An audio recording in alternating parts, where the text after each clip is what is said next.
Hello everyone, this is Lokeshwar. और चलो भाई, तो अब पर्यावरण के क्वेश्चंस के आंसर देख लेते हैं और कुछ बायोलॉजी के भी क्वेश्चंस हैं, उनके भी आंसर्स अपन देख लेते हैं। वैसे तो बायोलॉजी के 10 क्वेश्चन जो स्टार्टिंग में दिए थे उनका आंसर हमने देख चुका है पिछले वीडियो में। इस वीडियो में बायो के और भी क्वेश्चन थे, उनके भी आंसर्स देखेंगे और पर्यावरण के भी क्वेश्चन है, कुछ जियोलॉजी को भी क्वेश्चन है। तो जिनका जिनका मेरे तरफ से हो पाया उनके आंसर्स में देने की यहाँ पर कोशिश कर रहा हूँ, है ना। 100% तो नहीं, लेकिन अधिकतर चांस है क्योंकि इंटरनेट से वेरीफाई किया गया है, ठीक है, आंसर के सही होने के। चलो, अब व्यापम क्या आंसर देता है ये तो वेट करना पड़ेगा, क्योंकि व्यापम का आंसर मतलब अजीब ही रहता है। मैं अगर साउथ में आंसर बता रहा हूँ तो वो नॉर्थ का, उसका आंसर नॉर्थ में रहेगा, ऐसा है, ठीक है। तो खैर चलो देखते हैं, वेट करना पड़ेगा व्यापम के आंसर के लिए, लेकिन यहाँ पर अपन एस्टिमेट कर सकते हैं, ठीक है। चलो, पहला क्वेश्चन है रंगनथिट्टू कर्नाटक में जो पार्क है उसका, और भरतपुर राजस्थान में है, ये किससे एसोसिएटेड है ना। तो ये बर्ड सेंचुरी है दोनों, ठीक है ना, दोनों बर्ड सेंचुरी है, याद रखेंगे। चलो, फिर आता है 34 नंबर। 34 नंबर क्या है? अच्छा, आपके में ये क्योंकि ए सेट था, लेकिन अगर आपका बी होगा, सी होगा, कुछ भी होगा तो नंबरिंग अलग हो सकता है, लेकिन क्वेश्चन सेम है भाई, है ना। तो generally India gets rain through winds, Bharat में सामान्यतया किन पवनों से वर्षा होती है? तो ये होगा आपका आंसर साउथ वेस्ट मानसून से, है ना। दक्षिण पश्चिमी मानसून से भारत में वर्षा होती है, उत्तरी पूर्वी मानसून से भी वर्षा होती है, लेकिन प्राइमरली पूछा गया है ना यहाँ पर। जनरली तो मेन तो नीचे से ही आता है मानसून, ठीक है, केरला कर्नाटक इधर साइड से। तो डी इसका आंसर, अपने को एग्जैक्ट आंसर देना है, ठीक है। चलो, 36 का आंसर क्या हो जाएगा? 36 में अपने को मैच कराना है ग्रीन रिवॉल्यूशन का, आप याद रखेंगे एग्रीकल्चर से रिलेटेड होता है। तो ए का 3 कौन सा है यहाँ पर? ए का 3 ये भी है, ये भी है, और ए का 3 इसमें तो नहीं है, ठीक है। तो ये दोनों में से हो सकता है कोई, है ना। अब हमको क्या करना है? व्हाइट रिवॉल्यूशन को मिल्क से मैच कराना है, मिल्क, व्हाइट रिवॉल्यूशन मिल्क। तो बी का 4th किस में है? बी का 4th, हाँ इसमें भी है, बी का 4th इसमें भी है, ठीक है। सी को मिलाते हैं, मैच करते हैं। ब्लू रिवॉल्यूशन को आप याद रखेंगे फिशरीज से, है ना, मछलियों से याद रखेंगे ब्लू रिवॉल्यूशन। तो सी का हो जाता है क्या? सी का हो जाएगा फर्स्ट, और डी का फिर सेकंड। डी मतलब पिंक रिवॉल्यूशन किससे रिलेटेड है? मीट एंड पोल्ट्री प्रोडक्शन से रिलेटेड है, ठीक है, मांस और पोल्ट्री उत्पादन से रिलेटेड है पिंक रिवॉल्यूशन, इसलिए इसका आंसर हो जाएगा ए, ठीक। क्वेश्चन नंबर 39 की बात करेंगे। Shri Anna recently in news associated with, ये जो हाल ही में चर्चित श्री अन्न क्या है? ये है हमारे मोटे अनाज, मिलेट से रिलेटेड है ये, है ना। आजकल मिलेट्स का प्रचार ज्यादा हो रहा है, ठीक है भाई, मोटे अनाज से रिलेटेड। चलो, 40th नंबर क्या बोल रहा है? 40th क्वेश्चन, 40वां नंबर। Which gas is found abundantly in atmosphere? तो ये तो भाई बचपन से हम लोग सुनते आ रहे हैं, नाइट्रोजन, ठीक है, 78% पाया जाता है, ठीक है भाई, nitrogen. Question number 41, actions that benefit other persons without any exceeds expected reward for the self, ऐसे कार्य जो किसी अन्य व्यक्ति को लाभ पहुंचाते हैं बिना स्वयं के लिए किसी इनाम की उम्मीद के। तो ये प्रो सोशल बिहेवियर होता है, प्रसामाजिक व्यवहार होता है, ठीक है ना। आप किसी का हेल्प करेंगे बिना अपने फायदे के, प्रो सोशल बिहेवियर। अगर बायोलॉजी के कॉन्टेक्स्ट में इसको बोलते हैं तो ये होता है ऑल्ट्रोस्टिक बिहेवियर, ऑल्ट्रिस्टिक बिहेवियर, है ना। बायोलॉजी में अल्ट्रिस्टिक बिहेवियर मतलब कोई भी ऑर्गेनिज्म ना किन सिलेक्शन करता है, किन सिलेक्शन मतलब KIN सिलेक्शन ना, किन सिलेक्शन करता है, मतलब उससे सबसे क्लोजेस्ट जो रहता है उसके लिए वो अपने जान की भी बाजी लगा देता है। कोई भी ऑर्गेनिज्म अपना जो, मान लो अपने बेटे के लिए, अपने बच्चे के लिए, या अपने मदर फादर के लिए, है ना, अपनी जान को भी दांव में लगा देता है, इसी को ही अल्ट्रिस्टिक बिहेवियर बोलते हैं। मतलब बिना अपनी जान की परवाह किए, बिना फायदे को देखे हुए दूसरे का हेल्प करें, और वो दूसरा कौन है? उनका क्या है? उनका रिलेटिव ही तो है ना। तो ये होता है अल्ट्रिस्टिक बिहेवियर, लेकिन यहाँ पर ऑप्शन वो नहीं है, प्रो सोशल बिहेवियर इसका आंसर हो जाएगा। अब ये बड़ा इंटरेस्टिंग क्वेश्चन था भाई, बायो से था ये क्वेश्चन, इजी क्वेश्चन है वैसे, ठीक है। तो XX क्रोमोसोम किसमें पाया जाता है? फीमेल में पाया जाता है। तो यहाँ पर chromosome configuration that result in male individual, तो मेल के लिए तो XY पाया जाता है, तो मतलब पहले का B हो जाएगा, फर्स्ट का बी, सॉरी 42 ना, हाँ 42 का आंसर ए ही होगा, ए होगा 42 का आंसर। मिला लेते हैं, है ना। यहाँ पर XX क्रोमोजोम की बात करें तो फीमेल से रिलेटेड है, यहाँ पर फीमेल कहाँ पर है देखते हैं। Female chromosome configuration that result in female individual, हाँ बिल्कुल फर्स्ट का 3, ठीक है, फर्स्ट का ये फर्स्ट में आ जाएगा ए, ठीक है। फिर XY क्रोमोजोम, तो ये किसके लिए हो जाएगा, ये chromosome configuration that results in male individual, तो ये हो जाएगा आपका बी। भाई XY मेल में ही तो होता है और XX फीमेल में होता है। SRY जीन की बात करें अगर, तो SRY जीन जो है gene that found on Y chromosome that initiate male sex determination, है ना, Y क्रोमोजोम में पाया जाता है SRY जीन। और सेक्स लिंक्ड ट्रेट क्या होता है, तो ये चौथा हो जाएगा। इसका थर्ड का क्या हो जाएगा, थर्ड का सी हो जाएगा, सॉरी हाँ सेकंड का सी हो जाएगा और फोर्थ का हो जाएगा डी, है ना, सेक्स लिंक्ड ट्रेट।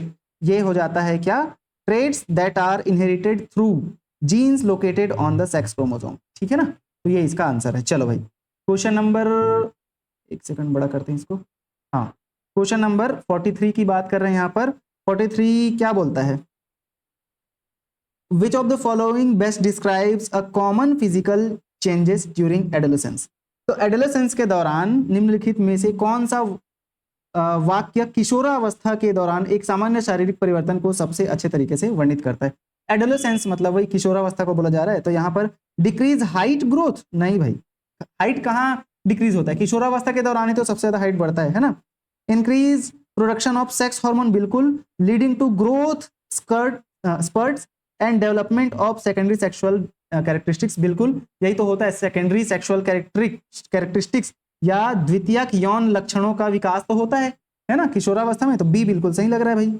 अब बी जहां जहां पर है, इसमें बी नहीं है, इसमें बी नहीं है, सॉरी इसमें भी बी है, तो मतलब कि ये गलत हो जाएगा। अभी बी तीनों में है, ठीक है, देखते हैं, लेकिन ए गलत हो गया है हमारा, तो ए जहां पर गलत हुआ है उसको कट कर देते हैं, ये गलत हो गया, ठीक है। अब ए और डी में से कोई होगा, तो consistent weight gain without any change in body composition, भाई बॉडी कंपोजिशन में बिना चेंज हुए कैसे वेट गेन हो जाएगा, तो ये भी गलत, सी भी गलत हो गया, ठीक है। तो इसका मतलब हमारा आंसर है सिर्फ और सिर्फ बी, ठीक है, सिर्फ और सिर्फ बी इसका आंसर है।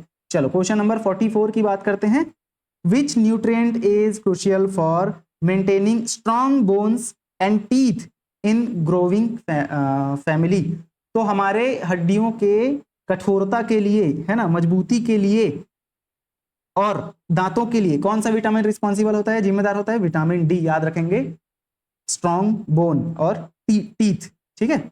अब बात करेंगे क्वेश्चन नंबर, हाँ ठीक है, आपके स्क्रीन में आना जरूरी है, ठीक है। क्वेश्चन नंबर 45 की बात करते हैं।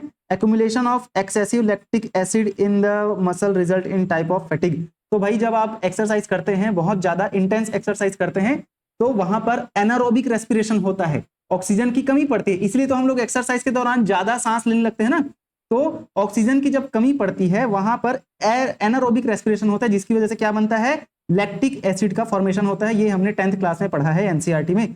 तो लैक्टिक एसिड का फॉर्मेशन हो जाता है, जिसकी वजह से हमारे मसल्स में दर्द होने लगता है। तो यहाँ पर साइकोलॉजिकली भाई हम एक्सरसाइज करने के बाद जब हाथ पैर दर्द होते हैं तो हम टेंशन में थोड़ी आते हैं, है ना। फिजियोलॉजिकल फैटिग होता है, शारीरिक थकान होता है, मानसिक थकान नहीं होता है, शारीरिक थकान होता है, ठीक है। सिर दर्द थोड़ी होता है, एक्सरसाइज करते हो तो हाथ पैर दर्द होता है, सिर दर्द थोड़ी होता है ना, निरस्ता, आप नाराज थोड़ी हो जाते हो भाई, है ना। तो इसका आंसर है बी, चलो only B. Question number 46, arrange the following steps in correct order for effective saving and investment planning.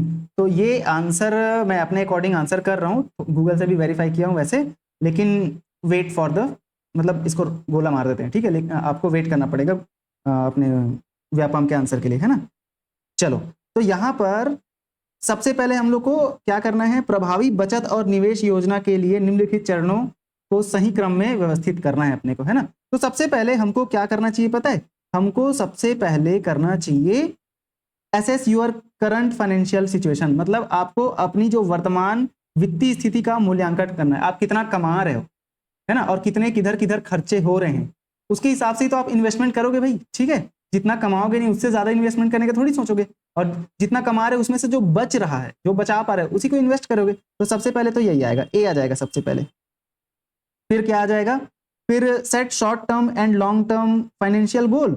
बिल्कुल, आपको जब पता चल जाएगा कि आपके पास इतना पैसा बच रहा है, तो आप कितने को लॉन्ग टर्म के लिए डाल सकते हो, कितने को शॉर्ट टर्म के लिए डाल सकते हो, ये बी ऑप्शन हो जाएगा। फिर create a budget to manage income and expenses. बिल्कुल, आपको भाई जब आपने शॉर्ट टर्म लॉन्ग टर्म का अरेंजमेंट कर लिया, है ना, शॉर्ट टर्म लॉन्ग टर्म आपने डिसाइड कर लिया कि इतने पैसे को शॉर्ट टर्म में इन्वेस्टमेंट करूंगा और इतने पैसे को लॉन्ग टर्म, फिर आपको अपना बजट भी तो बनाना पड़ेगा। कैसे बजट बनाओगे कि इतने खर्चे मेरे डेली नीड्स के जा रहे हैं और इतने खर्चे महीने के, इतना पेट्रोल, इतना डीजल, ये वो ऐसे करके, तो थर्ड नंबर में ये आ जाएगा। और उसके बाद फिर research and choose appropriate investment option. अब सब चीज आपने प्लान कर लिया, तो अब आपको करना है इन्वेस्टमेंट। तो इन्वेस्टमेंट करने के लिए आपको क्या करना पड़ेगा, स्टॉक, है ना, स्टॉक मार्केट में लगाना है, गोल्ड में इन्वेस्ट करना है, क्या चीज में इन्वेस्ट करना है, ये सब आपको ऑप्शंस देखना है, इन्वेस्टमेंट के ऑप्शंस देखने हैं। तो ये आ जाएगा आपका डी।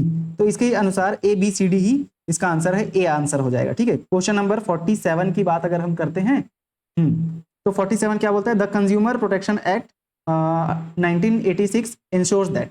ये जो हमारा उपभोक्ता संरक्षण अधिनियम जो 1986 में लागू हुआ था, वो क्या सुनिश्चित करता है, उसके अनुसार क्या है कि जितने भी उपभोक्ताओं को बेचे जाने वाले सभी उत्पादों को विशिष्ट लेबलिंग और गुणवत्ता मानकों जैसे कि ISI, AGM, AG mark and FSSAI को पूरा करना चाहिए।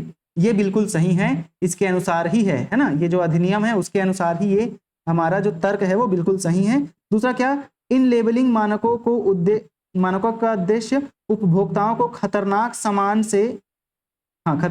से बचाना और बाजार में उत्पादों की गुणवत्ता और सुरक्षा सुनिश्चित करना। बिल्कुल भाई, यही तो रीजन है, तभी तो इतने सारे लेबलिंग वगैरह करना है अपने को, है ना। तो यही रीजन है, एसर्शन भी सही है, रीजन भी सही है, इसलिए इसका आंसर हो जाता है हमारा A. Question number 48, how does clothing influence person's personality perception in social setting. ठीक है, तो एक परिधान सामाजिक परिस्थितियों में व्यक्ति की व्यक्तित्व धारणा को कैसे प्रभावित करता है ना। परिधान मतलब कि हमारा जो पहनावा है, क्लॉथिंग है, हम लोग जो भी पहन रहे हैं कपड़े, वो तो clothing has no impact on personality perception. भाई आपके कपड़े डिसाइड करते हैं आपकी पर्सनालिटी को। आप ऐसे ही लोअर टी शर्ट पहन के कहीं पर भी चले जाओ ऑफिस, लोअर टी शर्ट पहन के तो नहीं जाओगे ना, है ना। तो ये गलत हो जाएगा, आपके कपड़े आपकी पर्सनालिटी को बिल्कुल दिखाते हैं, है ना। स्पोर्ट्समैन है वो फुल पैंट टी शर्ट थोड़ी पहन के चल जाएगा, फुल पैंट शर्ट ऐसे फॉर्मल, ठीक है। स्पोर्ट्समैन का अलग कपड़ा है, डॉक्टर के लिए अलग कपड़े हैं, है ना, टीचर के लिए अलग कपड़े हैं, ठीक है। तो कपड़े से पर्सनालिटी पता चलता है। क्लॉथिंग ओनली अफेक्ट, देखो यहाँ पर ओनली आ गया, गलत है भैया। Only affect personality in formal setting, नहीं, सब जगह भाई, फॉर्मल इनफॉर्मल सब जगह कपड़े ही तो डिसाइड करते हैं आपकी पर्सनालिटी को। मतलब स्टार्टिंग पर्सनालिटी, ऐसा नहीं कि ओवरऑल पर्सनालिटी। भाई आप कपड़े एकदम चमक धमक बढ़िया सा एकदम सूट बूट पहन लिए हो, लेकिन आपके मुंह से जो बोली है वो उल्टा पुल्टा निकल रहा है, तो फिर आपकी पर्सनालिटी फिर वहां पर डाउन हो जाएगी ना। तो well chosen clothing can enhance confidence and reflect personal trait, बिल्कुल यही आंसर होगा।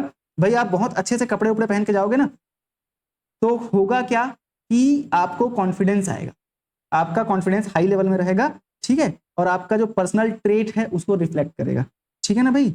आपके आत्मविश्वास को बढ़ा सकते हैं और व्यक्तित्व गुणों को प्रदर्शित करता है, ठीक है ना भाई।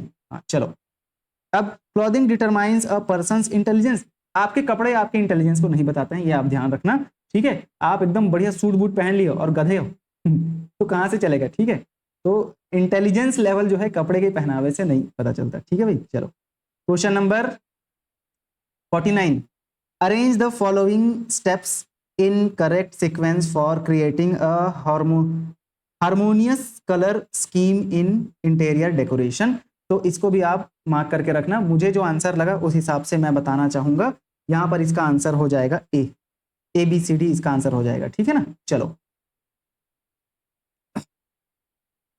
which step in the decision making process involved evaluating different options to determine the effective actions. ठीक है, तो यहां पर आपको पूछा जा रहा है कि निर्णय लेने की प्रक्रिया में कौन से चरणों में प्रभावी कार्यों का निर्धारण करने के लिए विभिन्न विकल्पों का मूल्यांकन करना शामिल है। तो इसको भी आप सर्कल लगाएं, लेकिन इसका आंसर मेरे अकॉर्डिंग एनालाइजिंग ऑल्टरनेटिव्स है ना। आपको भाई और भी अदर ऑप्शंस है, डिफरेंट ऑप्शंस यहां पर पूछा गया है, डिफरेंट ऑप्शंस, तो अलग अलग ऑप्शंस को देखना है, मतलब ऑल्टरनेटिव एनालाइज करना है, ऑल्टरनेटिव जो है वो है ना विकल्पों का मूल्यांकन करना। ठीक है, चलो क्वेश्चन नंबर आ जाता है हमारा 51। As we move away from the equator towards the pole the species diversity in general. भूमध्य रेखा से जब ध्रुवों की ओर जाने लगते हैं तो जाति की विविधता, जातियों की जो विविधता है या स्पीशीज रिचनेस है या डाइवर्सिटी है, वो क्या होती है, डिक्रीज होती है। याद रखेंगे, डिक्रीज है ना, कम हो जाती है ध्रुव से, इक्वेटर से पोल की तरफ जब जाते हैं तो। ठीक है, फिर आता है question number 52। Match the following animals with their location. तो यहां पर इसका आंसर आप याद रखेंगे डोडो मॉरिशस से, याद रखना डोडो मॉरिशस। ए का थर्ड 2 में है ना ए का थर्ड 2 में है, तो आपका आंसर यहां पर हो जाना चाहिए बी। देखते हैं, क्वेगा बिल्कुल अफ्रीका में पाया जाता है, तो बी का फर्स्ट, ये रहा बी का फर्स्ट। तो इसके अनुसार आपका आंसर हो जाएगा क्या, डी इसका आंसर हो जाएगा। ठीक है, सी फोर्थ में है, क्या लिखा ये, थाइलेसीन, ये ऑस्ट्रेलिया में पाया जाता है, और स्टेलर सी का ये कहाँ पाया जाता है, ये पाया जाता है आपके रसिया में पाया जाता है, रशिया में पाया जाता है स्टेलर सी काउ। ठीक है, चलो क्वेश्चन नंबर 53 क्या बोल रहा है यहाँ पर, decomposition is largely N oxygen requiring process. अपघटन एक प्रक्रिया है जिसमें ऑक्सीजन की आवश्यकता होती है ना। तो यहां पर the rate of decomposition is controlled by chemical composition of detritus and climate factors. Decomposition rate in particular climate condition is slow in lignin and chitin rich detritus. बिल्कुल, लिग्निन और काइटिन रिच डेट्राइटस में जो धीमी होती है क्या, अपरदन या डिकम्पोजिशन, काइटिन तथा लिग्निन रिच, कहां पर लिग्निन रिच इन्वायरमेंट में। ठीक है, तो इसका आंसर 53 का आंसर ए हो जाता है। ए हमारा मतलब फर्स्ट ऑप्शन बिल्कुल सही है। यहां पर लिग्निन और काइटिन रिच जो इन्वायरमेंट होता है वहां पर जो डिकम्पोजिशन का प्रोसेस है वो कम होता है, क्योंकि लिग्निन और काइटिन थोड़े कॉम्प्लेक्स मॉलिक्यूल होते हैं। ठीक है ना, ठीक। दूसरा quick in nitrogen and water soluble substance rich detritus. बिल्कुल, यहां पर भी डिकम्पोजिशन स्लो होता है। ठीक है, सॉरी, यहां पर डिकम्पोजिशन क्विक होता है, स्पीड होता है decomposition, nitrogen and water soluble substance. ठीक है, तो ये भी आ जाएगा आपका सही आंसर। तो इसके अनुसार हमारा पहला और दूसरा ही सही है, तीसरा तो गलत हो जाएगा। Slow in temperature in high, गलत, ये गलत है भाई। और fast if temperature is low, ये भी गलत है ना, टेम्परेचर पर डिपेंड नहीं करता। ठीक है, याद रखेंगे। चलो बात करते हैं अपन 54 नंबर के क्वेश्चन की, है ना। तो the thickness of the ozone in column of air from a ground to top of the atmosphere is measured in. तो याद रखेंगे जो ओजोन लेयर है उसका जो थिकनेस है उसको हम लोग डॉप्सन यूनिट से मेजर करते हैं, Dobson unit. Question number 55, the population interaction between cuckoo, koel and crow in which koel lays its egg in the nest of crow for incubation is an example of। तो एक पारस्परिक प्रक्रिया जिसमें कोयल अपने अंडे कौवे के घोंसले में देकर उसे सेने या इंक्यूबेट करने देती है, यह किसका उदाहरण है, तो यह उदाहरण है अंड परजीविता, है ना। कोयल जो है अपने अंडे को कौवे के घोंसले में क्या करता है, इंक्यूबेट करता है, इसको बोलते हैं ब्रूड पैरासिटिज्म बोलते हैं। ठीक है ना। चलो question number 56, arrange the following event of जिराज सक्सेशन। तो 56 क्या बोला गया है, अपने को जिराज सक्सेशन को अरेंज करना है, इसका आंसर हो जाएगा ऑप्शन नंबर बी, इसका आंसर हो जाएगा। ठीक है ना, 56 का बी हो जाएगा। यहां पर सी सबसे पहले आता है secretion of acid by lichen on bare rock. भाई सक्सेशन कहीं पर होना है, सक्सेशन मतलब क्या होता है, सक्सेशन किसको बोलते हैं, शुष्क तारंभी अनुक्रमण के घटनाओं को क्रमबद्ध कीजिए, है ना। सक्सेशन मतलब ऐसा एरिया जहां पर कभी लिविंग ऑर्गेनिज्म थे ही नहीं, मतलब जहां पर जिंदगी कभी थी ही नहीं, लाइफ कभी थी ही नहीं, वहां पर सबसे पहली बार कौन जाएगा भाई? माइक्रो ऑर्गेनिज्म जो लाइकेन होते हैं ना, लाइकेन मतलब फंगस और एल्गी का एसोसिएशन। तो लाइकेन वहां पर जाकर बेयर रॉक्स जो होंगे, वहां पर जो रॉक्स होंगे उनमें क्या करेगा? पहले क्या करेगा? वहां पर एसिड सिक्रेट करेगा, सबसे पहले लाइकेन जाता है। उसके बाद फिर क्या जाएगा? Growth of bryophyte which holds soil. अब ब्रायोफाइट वहां पर ग्रो होने लगेंगे और सॉइल को पकड़ के रखेंगे। फिर ये जो ब्रायोफाइट है वो हायर प्लांट्स के द्वारा रिप्लेस हो जाएंगे। और उसके बाद फिर आ जाता है क्या? Formation of stable climax forest community, ठीक है। और लास्ट आ जाएगा climax community retains unchanged fill stability of environment. तो सबसे लास्ट में क्लाइमेक्स कम्युनिटी आता है, याद रखेंगे आप, ठीक है। तो इसके अनुसार बी आंसर हो जाएगा। फिर आता है arrange the following organism based on their decreasing traffic level. तो इसका आंसर आपका डी हो जाएगा, ठीक है। 57 का आंसर डी हो जाएगा। क्यों डी होगा? क्योंकि ट्रॉफिक लेवल क्या होता है? जो मतलब जब हम फूड चेन की बात करते हैं तो ए को बी खाएगा, फिर बी को सी खाएगा, फिर सी को डी खाएगा। तो ये सभी क्या है? ए ट्रॉफिक लेवल है, B trophic level, C trophic level, D trophic level. तो सबसे स्टार्टिंग में पहला ट्रॉफिक लेवल कौन है? ए, फिर दूसरा बी, फिर तीसरा सी, फिर चौथा डी। यही ट्रॉफिक लेवल होता है ना। तो भाई सबसे यहां पर हम लोग को डिक्रीजिंग ऑर्डर में जाना है, डिक्रीजिंग ट्रॉफिक लेवल, है ना। अच्छा, डिक्रीजिंग ट्रॉफिक लेवल बोला गया है, मतलब ट्रॉफिक लेवल घट रहा है, ऊपर से नीचे आ रहे हैं। तो ऊपर से नीचे आएंगे तो इसका आंसर हमारा हो जाना चाहिए सबसे नीचे कौन रहेगा?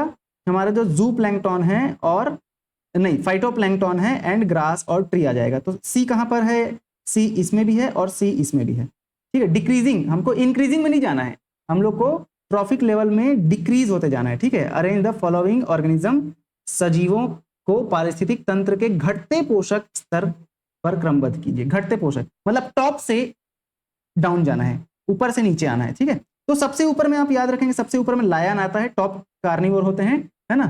तो लायन सबसे ऊपर में आएगा, मतलब कि सबसे पहले यही आएगा बी। तो यहां पर बी इसमें भी है और इसमें भी है, इस अनुसार से ये और ये गलत हो जाएगा, ठीक है। फिर इनके बाद में फिर कौन आ जाएंगे? तो उनके नीचे आते हैं कौन? फिशेस, वुल्फ आएंगे। तो यहाँ पर ए है ये वाला, ये, फिर डी और फिर सी। इसके अनुसार इसका आंसर हो जाता है सी, ठीक है। क्योंकि टॉप में लायन, उसके बाद फिर ये बर्ड्स वाले, फिश वाले, वुल्फ वाले, उसके बाद फिर आते हैं डी आ जाएंगे, है ना। जू प्लैंक्टन को खाएंगे और ग्रास को खाते हैं। उसके बाद फिर tree and grass, trees, sorry phytoplankton, grass and tree, ये आ जाते हैं। चलो 58 की बात करते हैं। According to Allen's rule the mammals from colder climate have shorter ear and shorter limb होता है, याद रखेंगे आप। एलन के नियम के अनुसार ठंडी जलवायु वाले स्तनधारियों में क्या पाया जाता है? छोटे कान पाए जाते हैं और बड़े पाद, बड़े पैर पाए जाते हैं, है ना। सॉरी, छोटे लिम्ब, छोटे पैर और छोटे कान पाए जाते हैं। यहां पर आप ध्यान रखेंगे। 58 का क्या आ जाएगा? आंसर डी हो जाएगा, ठीक है। चलो भाई, फिर हम बात करेंगे 59 की। The net primary productivity can calculated by. तो इसका आंसर है, देखो एनपीपी मतलब नेट प्राइमरी प्रोडक्टिविटी, जीपीपी मतलब ग्रॉस प्राइमरी प्रोडक्टिविटी, ठीक है। और रेस्पिरेशन आर मतलब रेस्पिरेशन लॉस। तो जितना भी प्रोडक्टिविटी रहता है, ग्रॉस प्राइमरी प्रोडक्टिविटी, जीपीपी, उसमें अगर हम रेस्पिरेशन में, मतलब रेस्पिरेशन में जितना लगा प्लांट को उतने को माइनस कर देते हैं, तो रेस्पिरेशन लॉस, तो बचता है हमारा NPP, net primary productivity. Plant के द्वारा नेट प्राइमरी प्रोडक्टिविटी का मतलब क्या होता है? जितना उसने बनाया, उसका रेस्पिरेशन में जितना यूज किया, उसने जितना बनाया फिर अपने लिए कुछ तो यूज करेगा, बाकी जो बच जाता है वो कहलाता है नेट प्राइमरी प्रोडक्टिविटी। तो इसका आंसर हो जाता है बी, ठीक है। क्वेश्चन नंबर 50 की बात करते हैं। Direction for assertion and reason, हाँ ठीक है। एसर्शन रीजन, एसर्शन क्या बोल रहा है? Predators are prudent in nature, है ना। प्रीडेटर्स कैसे होते हैं? प्रकृति में परभक्षी विवेकी हैं, ठीक है। If a predator is too efficient and over exploits its prey, then prey might become extinct and following if predator will also become extinct for lack of food। मतलब यहां पर ये बोला गया है कि भाई प्रीडेटर जो है ना वो कैसे होते हैं? प्रूडेंट होते हैं नेचर में। और दूसरा कि वो अगर प्रीडेटर जो है अपने प्रे को या अपने जिस पर वो फीड करते हैं अपने खाने को वो बहुत ज्यादा खाने लग जाएंगे, ठीक है, मतलब वो शिकार ज्यादा करने लग जाएंगे, तो उनका जो प्रे है, उनका जो शिकार है वो खत्म हो जाने लग जाएगा, मतलब एक्सटिंक्ट हो जाएगा। अब कुछ दिन बाद जब उनका खाना ही, उनका प्रे ही खत्म हो जाएगा प्रीडेटर का, तो प्रीडेटर की भी जिंदगी खतरे में आ जाती है, ठीक है, क्योंकि उनका खाना खत्म हो गया। तो इसीलिए उनको बैलेंस में खाना खाते रहना चाहिए। ऐसा नहीं कि शेर है वो रोज एक एक हिरन मारे जा रहा है और खाया जा रहा है, उसको जितना भूख लगता है उतना ही खाएगा, है ना, वो ओवर नहीं खाएगा इंसानों की तरह ठूस ठूस के, है ना। तो ये है, अगर प्रीडेटर ज्यादा प्रे को खाने लग गया तो प्रे खत्म हो जाएगा, और जब प्रे खत्म हो गया तो प्रीडेटर की भी जिंदगी खतरे में आ जाती है। तो यहाँ पर जो असर्शन है वो भी सही है, रीजन भी सही है। चलो, both A assertion and reason both are true, और करेक्ट एक्सप्लेनेशन है यहाँ पर, रीजन जो है वो, ठीक है। चलो भाई, तो ये हमारा टोटल इन्वायरमेंट के भी क्वेश्चन थे, कुछ जियोग्राफी के भी क्वेश्चन थे, और होम साइंस के भी आई थिंक कुछ क्वेश्चन थे, और बायोलॉजी के क्वेश्चन कुछ ज्यादा ही पूछे गए थे यार, है ना। ऑलमोस्ट 40% तो बायोलॉजी के ही क्वेश्चन आ गए हमारे, मतलब 30% तो बायोलॉजी के ही क्वेश्चन है, ईजी थे। और ये सारे क्वेश्चन ना कराया गया है, कुछ कुछ क्वेश्चन को छोड़कर बायो मास्टर लोकी में आपको सभी क्वेश्चन देखने को मिल जाएंगे, ठीक है। यहाँ पर चैनल में हमने बहुत दिनों तक वीडियो चलाया है, बहुत दिनों तक प्रैक्टिस सेशन किया है ना, लगभग 24-25 सेशन किए हैं, सारे क्वेश्चंस कराया गया है। दूसरा, जो टेस्ट सीरीज हमारे द्वारा लॉन्च किया गया था, मेगा टेस्ट सीरीज, सिर्फ 49 रुपए में आपको दिए थे अपन, है ना, सिर्फ 49 रुपए में। तो ये आपको उस टेस्ट सीरीज में पूरे 10 टेस्ट थे, और अगर जिन्होंने लिया है उनको बिल्कुल फायदा इसका हुआ है, फिजिक्स केमिस्ट्री के भी क्वेश्चंस उसमें फंसे थे, ठीक है। चलो भाई, तो आप इस बात को ध्यान में रखेंगे। दूसरी चीज, अभी बायोमास्टर लोकी और life science tutorial Sudesh sir को आप लोग जानते होंगे, सुदेश सर, ये हम दोनों मिलकर पीजीटी का कोर्स बना रहे हैं ना, पीजीटी बायोलॉजी का कोर्स बना रहे हैं। अगर बायोलॉजी लेक्चरर की तैयारी कर रहे हैं या टीजीटी बायोलॉजी का कोर्स हम लोग बनाए हैं, अगर आप तैयारी कर रहे हैं तो बिल्कुल आप इसको चेकआउट कर सकते हैं, लिंक आपको डिस्क्रिप्शन में मिल जाएगा। अभी आपका प्राइस जो है वो 5499 चल रहा है, 4099 रुपीज इतना चल रहा है, ये आप वहां से बाय कर सकते हैं, ठीक है ना। लाइफ साइंस ट्यूटोरियल वेबसाइट से भी बाय कर सकते हैं, या इस नंबर पे आप कॉल भी कर सकते हैं, 6261144902, इस नंबर पे कॉल करके भी आपको इनरोल करा सकते हैं, आपको लिंक भेज दिया जाएगा, ठीक है ना। चलो भाई, ये ऑफर पीरियड चल रहा है, वैसे इसका प्राइस वैसे 7000 है, बट यहाँ पर आपको 5000 में दिया जा रहा है, ठीक है। तो ये अभी आप ले सकते हैं। पीजीटी बायोलॉजी आप अगर तैयारी करें तो वहां पर आपको पूरा डिटेल्ड कोर्स पीजीटी बायोलॉजी का मिलेगा, प्लस एमसीक्यू और पीवाईक्यू सेशन के साथ साथ, ठीक है। मैं भी पढ़ा रहा हूँ, सुदेश सर भी पढ़ा रहे हैं वहां पर, और सुदेश सर की गाइडेंस जो है प्रॉपर वहां पर आपको मिलेगा। सुदेश सर कौन है? सुदेश सर असिस्टेंट प्रोफेसर हैं जूलॉजी डिपार्टमेंट, साइंस कॉलेज दुर्ग में, ठीक है। और उन्हीं के ही वेबसाइट में आपको ये सारी चीजें मिलेंगी, ठीक है। बट वहां पर हम दोनों मिलकर पढ़ा रहे हैं, तो आपको यहाँ से परचेस कर लेना है अगर आप डेडिकेशन के साथ पीजीटी बायोलॉजी की तैयारी करना चाह रहे हैं तो, ठीक है। चलो भाई, बहुत बहुत धन्यवाद वीडियो में लास्ट तक बने रहने के लिए। अगर कोई आंसर आपके अनुसार सही लग रहा है, मेरे बताए हुए आंसर से गलत लग रहा है, तो फिर आप कमेंट कर सकते हैं कि सर इसका आंसर ये होना चाहिए करके, कोई दिक्कत नहीं है ना। चलो, वैसे मैं वेरीफाई तो किया हूं, बट कुछ कुछ क्वेश्चंस के आंसर में भी गलत हो सकते हैं। वेट फॉर द व्यापम्स आंसर, है ना। तो व्यापम क्या बोलता है उसके अनुसार अपने को जाना है, बट यहाँ पर आप अपना नंबर एस्टिमेट कर सकते हैं। 95% क्वेश्चंस के आंसर आपको सही मिलेंगे, 95-98% मिल जाएंगे सही। कुछ कुछ क्वेश्चंस हो सकता है गलत, ठीक है। आपको जो क्वेश्चन के आंसर अगर मेरे बताए हुए से अलग लगता है तो बिल्कुल आप कमेंट करके बताएं, और भी कोई सजेशन है तो भी बता सकते हैं। अब अभी तक हमारा पूरा बायोमास्टर लोकी में क्या चला, प्रयोगशाला तकनीशियन के लिए बहुत सारे वीडियोस आपको मिले।